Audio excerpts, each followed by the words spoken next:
So I had heard, this is one of the seminal events that got me started on an activist route.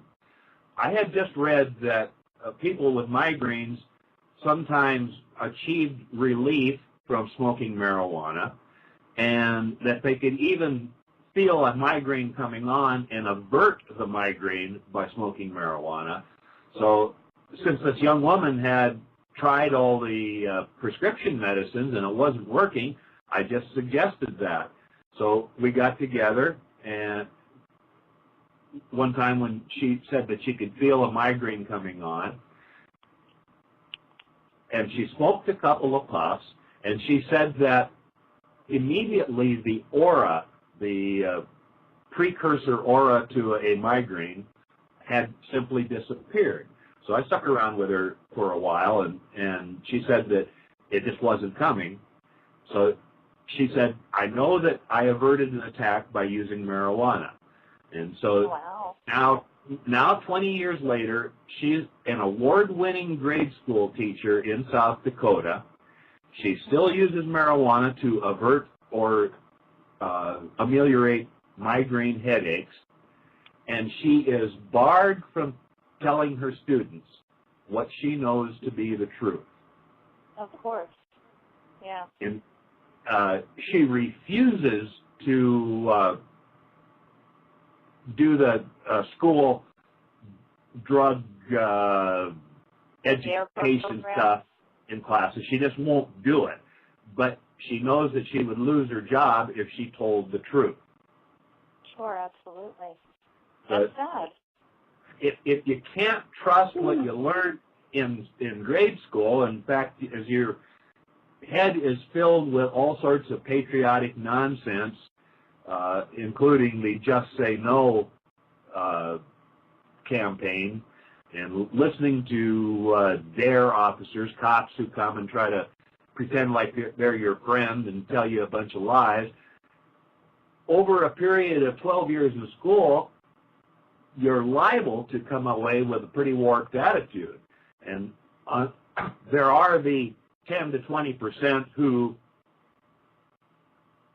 somehow know or learn that cannabis is not what they say it is in school. That 10 to 20% grows up with a healthy cynicism about the law and government in general. And that's pretty destructive. When you drive down the street and you see billboards that say enough is death and just say no to drugs and stuff constantly, to me it's a message, that's some stuff maybe I'd like to try sometime.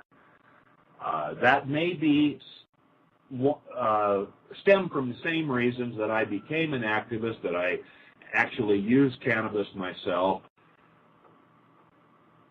that I'm more adventurous than the general run of people. That's a possibility.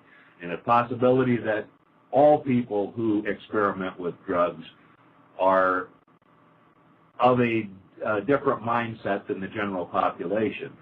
That being said, it's probably a fact that we're the same people who would be using drugs no matter what the law said. Yeah, well, the general population, no matter how you want to look at it, does experiment with drugs, alcohol, tobacco. You know, we're looking at the legal drugs, and people, okay, this is what cracks me up too, for whatever reasons, believe that it's perfectly acceptable to be on the mind-altering substance of alcohol. But anything else, marijuana, okay, I'm going to compare it to marijuana, to be, you know, on the mind-altering substance of marijuana is bad. So, you know, when we say more experimental, I get what you're saying, but I think a lot of people overlook the fact that the majority of the population does drugs on a weekly basis, on a daily basis, if we're talking about smokers. It's the same thing. Well, as President Nixon told his chief aide, Bob Haldeman, once, at least with alcohol, I don't lose motivation. And I went on to add to that, yeah, it just makes me commit to treason. Well, what would we do with a country of pacifists, Bob? Truly, what would we do with a country who wanted nothing but to get along with one another and every other person in other countries? What would we do with that? I don't know. Maybe we'd pay $1 more for gas. Who knows? Or better yet, why don't we just move to hemp ethanol and, all live peacefully in a wonderful environment, wonderful renewable environment.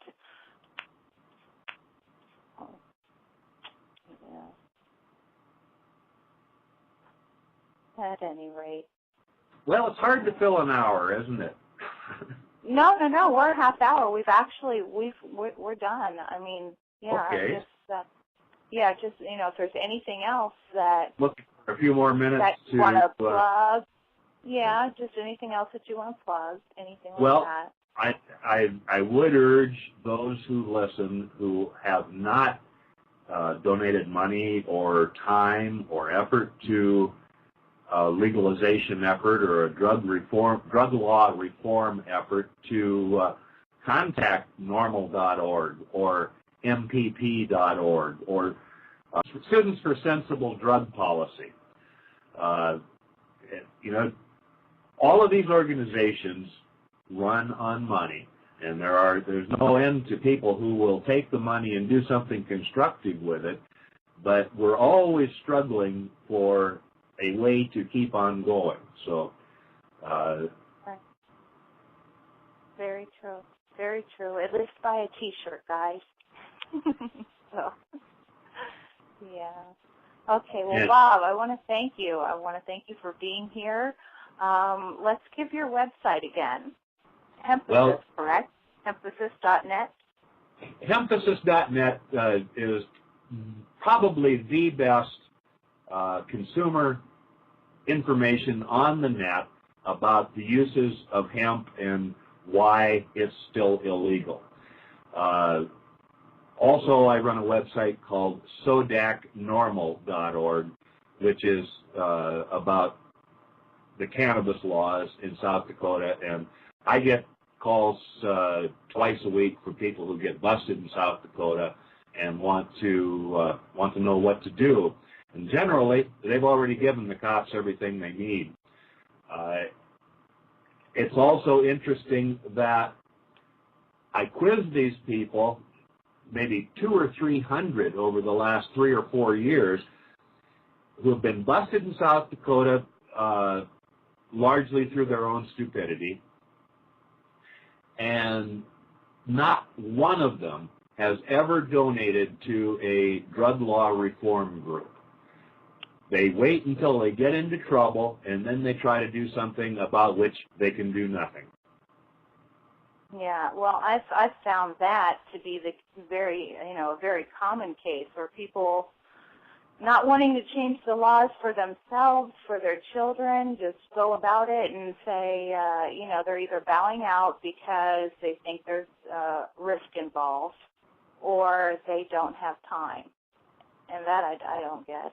So, I mean, we have to do what we can to make the world a better place, and like I said, it's not just about legalizing drugs or marijuana. It's not, we're not trying to liberate the world so that everyone can get high. We're trying to take a stand for ourselves and our fellow man that, we should be able to decide what's best for us. There should not be that governing rule. If someone's in trouble, let them go for help, with just in the case with anything else that we encounter in our lives. So that's that's my position on it.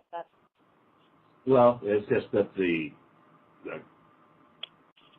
laws against the currently illegal drugs are tremendously destructive, and they have no beneficial purpose. Nothing beneficial is occurring as a result. That can be illustrated by the ridiculous situation in California where the marijuana growers in Northern California are opposed to legalizing marijuana in California because they know it will reduce the price of their crops. That is simply crazy. I mean, they might be right, but they are interested only in themselves, not in the society in general. Right. Very discouraging. Very discouraging, guys. Shame, shame. Yep. Okay, Bob. Well, again, thank you for joining us, and I do hope that you'll come back, have another discussion with us, keep us updated on what's going on. All right. Well, I'll tell my list of contacts to listen to this interview and your other interviews on Blog Talk, and I appreciate the time. Oh, yeah, absolutely. Absolutely. Thank you for taking the time with us. We certainly appreciate it. All right. See you later. Okay. You have a good day. Bye-bye. Bye-bye. Well, that was really nice of Bob to take his afternoon and spend some time with us. Well, we're going to change it up here and head over to Pros Against Prohibition. So I will go to the phones now, and I'll be on standby for your calls. And I think in the meantime, we're going to go ahead and read some more marijuana facts. That seems like a fun thing to do, fun and educational. And that is what we are all about here. So hang tight, and I will be over there in just a minute.